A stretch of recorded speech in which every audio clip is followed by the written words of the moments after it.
Good afternoon, guys. It is Friday. We're getting ready to go into the weekend and I'm very excited. I just wanted to preface this video for you really quickly. I shot this footage in the late winter when we were trying to get the garden areas and the blueberry areas prepped for this upcoming season, and I thought it might be interesting for you guys to see how much work it actually involves just to do this one task that we have to do each year. If you're thinking about getting into this lifestyle, sometimes it's good to know what you're walking into. So anyways, guys, I hope you enjoy this video. So one of the tasks that we have to do every year on the property is mulching all the areas. So we mulch the gardens, the blueberry areas, and then we also mulch around the house. But this particular video is mostly going to focus on the food areas, the garden and the blueberry. I had my little buddy there with me on the tractor for a moment, but he lost interest pretty quickly. So you can see here I'm just using the bucket to dump loads of wood chips over the fence, and the tractor actually really helps with this job. If we had to take it all down by wheelbarrow, that would take forever. So the wood chips that we tend to get from arborists and chip drop are not always uniformly ground.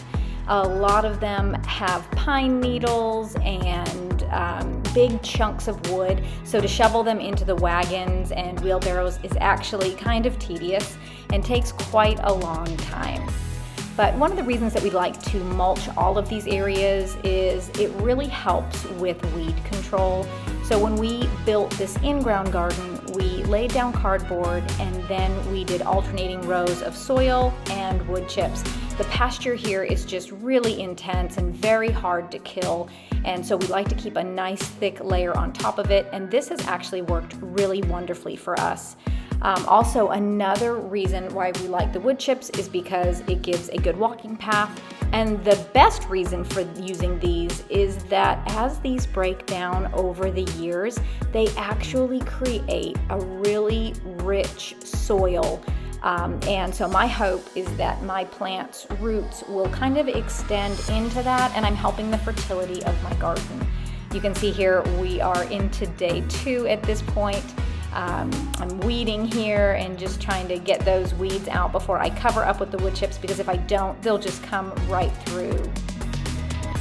Now on this day, I believe I started around 8 in the morning and I went back up to the house around 5 in the afternoon. So it was a full day for sure.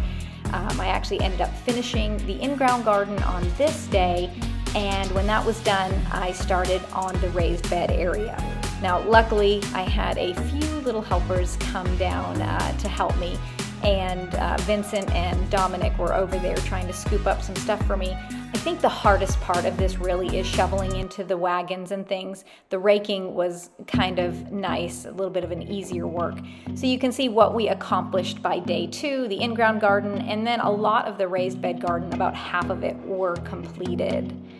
Now on this next day, we actually didn't get down to the garden until around 5 o'clock, and Nate luckily was able to take the tractor for me and dump the remaining wood chips that I needed into there, and I was able to finish that area. After that, we were able to move on to the blueberry area, but it did get dark quickly on us, so here we are into day 4, spreading some more of that mulch. We have about 60 blueberries in this area, as well as about 10 fruit trees. We have peaches and pears and fig trees in here that we just picked up from Lowe's on clearance at the end of the season. That is a great way to get some perennials. And anyways, here you can see that I'm just raking around those. These tend to get really bad weeds, and so I'm trying to do a really thick layer here. But it ended up taking us about 7 days to mulch the garden and blueberry area, and the kids and I were so happy when this was done. We won't have to do this again until next year, and so yes, it's a big task, and when it is done, it is just wonderful to see how beautiful it looks. We did try a few ways of making this task a little easier. You can see here that I'm just trying to scoop those wood chips into my wagon. Dominic's trying the windmill method, which was also not super effective. But in the end, we did find a way to make it easier, and that was simply by having Nate dump the wood chips into my wagon, and finally, success. Thank you guys so much for hanging out with me today, and I hope you enjoyed this video.